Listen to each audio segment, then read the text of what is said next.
Olá, olá, meus senhores e minhas senhoras. Eu sou o Osmar e este é o canal A Vida é Mistério. Hoje a gente vai falar sobre um clichê que há muito tempo já vem me incomodando um pouco. Então, o clichê que eu acho, né, é a frase, né?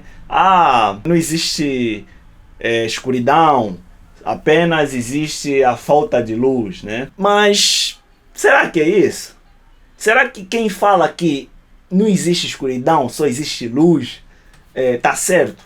Então, para isso, eu quero chamar aqui, eu vou usar, né, conforme eu sempre venho fazendo, de fontes bíblicas e conteúdo científico, né? Então vamos lá, a gente tem o seguinte, vamos imaginar que a gente está num cenário onde você tem energia elétrica, né? E a partir do momento essa energia é interrompida, então a gente se vê na escuridão. Então a gente vai precisar, para poder ter iluminação dentro de casa, vela, 2, uma lanterna, 3, que a energia elétrica volte, né? Então o que acontece? Você descobre, a princípio, que o que realmente existe de fato, sem você fazer nada, é a escuridão. Então, a princípio, como o mundo foi criado?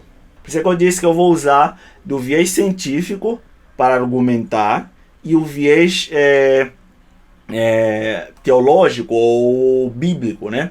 Então, aqui eu vou estar falando o que eu tenho de fontes. A NASA diz o seguinte, né? Que essa é uma teoria, na verdade, proposta por um padre, né?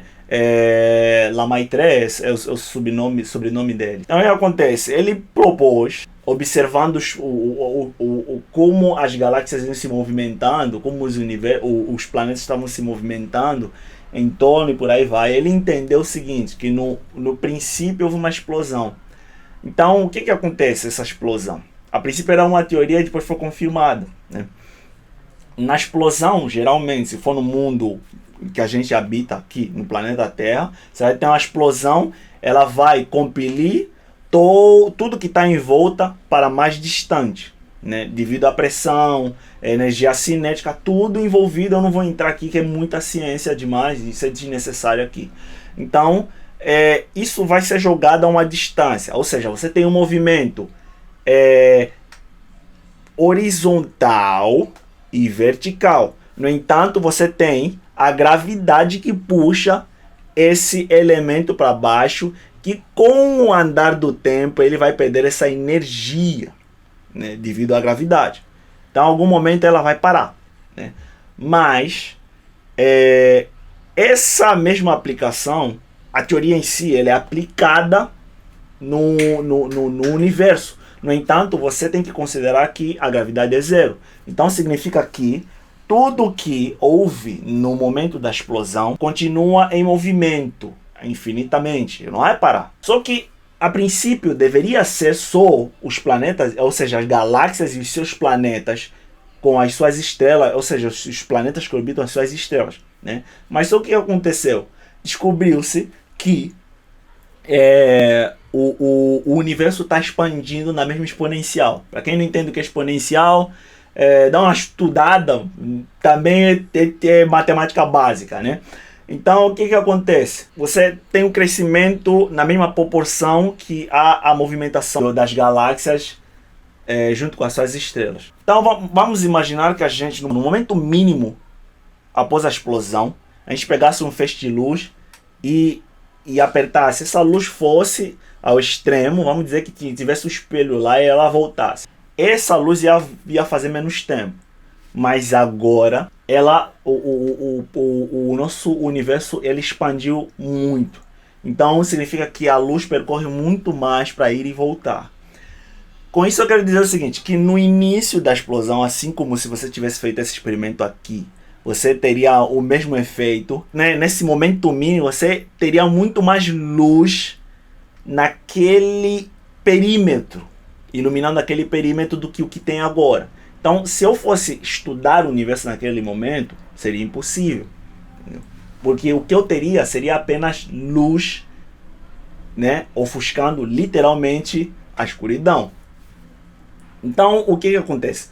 Com esse afastamento e expansão do universo, os cientistas começaram a observar que existe mais escuridão do que propriamente luz. Ou planetas, vamos dizer assim, ou planetas, ou estrelas e por aí vai, né?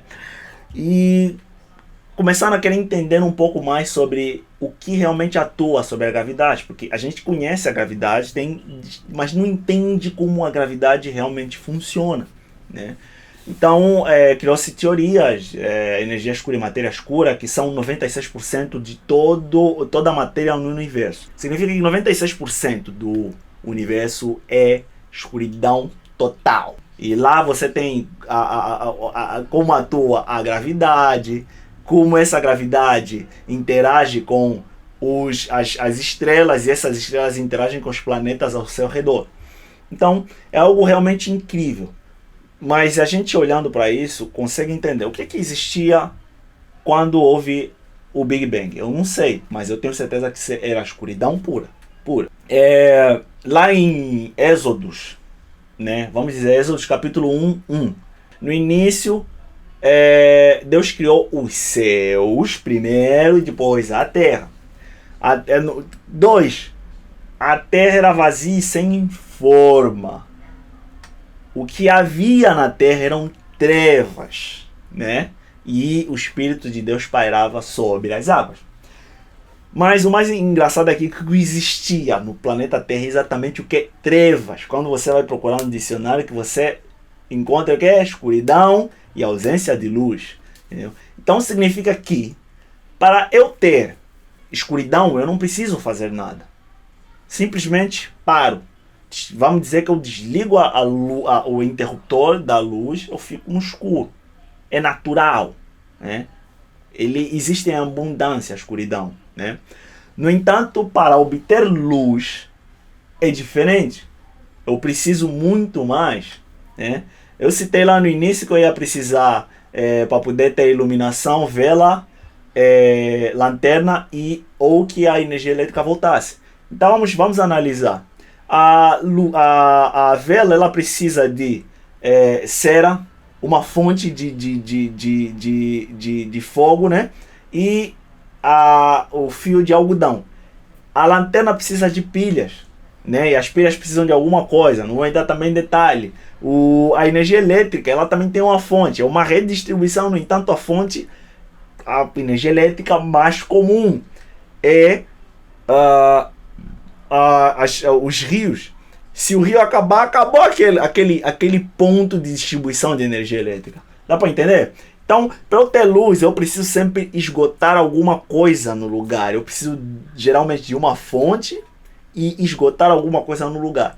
Mas ambas são parte da criação, fazem parte dessa matéria. Ou seja, porque a gente está num universo dual. Você tem luz e escuridão.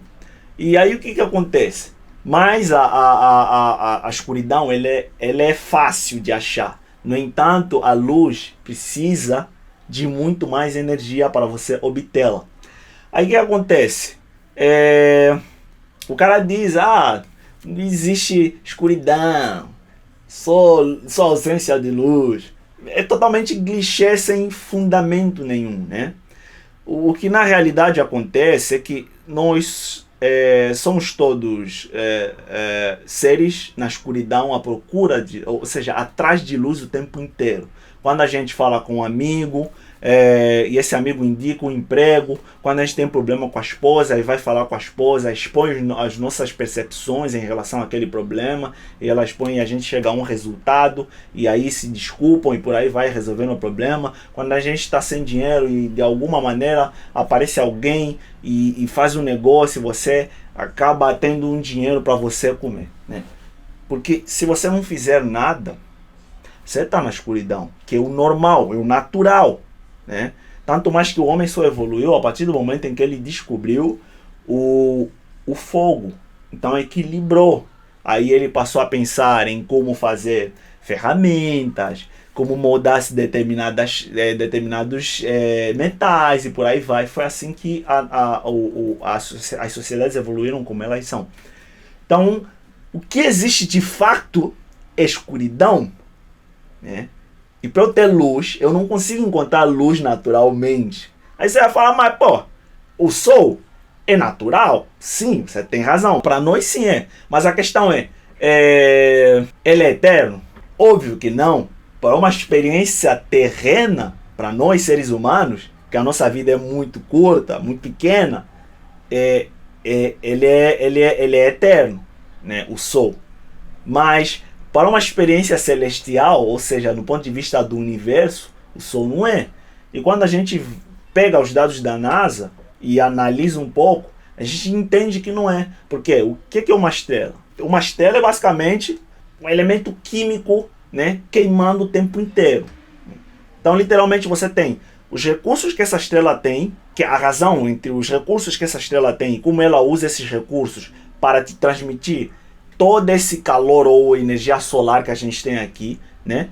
Você tem o tempo de vida dela. Então, esse tempo de vida, ele não é infinito. Em algum momento, o nosso Sol, ele deixará de existir. Demonstrando mais uma vez que a luz não se encontra de forma natural no universo. Você precisa sempre sacrificar alguma coisa, né? Então, em conclusão, eu quero que as pessoas entendam, né? Você é coach, não vai chegar... Tipo, a gente tem que argumentar de jeito melhor. Ficar usando essas frases de clichês, elas são até ótimas e tal, no meio da conversa você joga, parece ótimo. Mas ela não é infundada e não ajuda as pessoas a perceberem a realidade, a magnificência que a gente tem ao nosso redor. Então é isso, eu fiz esse vídeo basicamente para isso, espero que ele tenha clarificado a sua percepção e postarei mais vídeos daqui até o próximo sábado. Muito obrigado!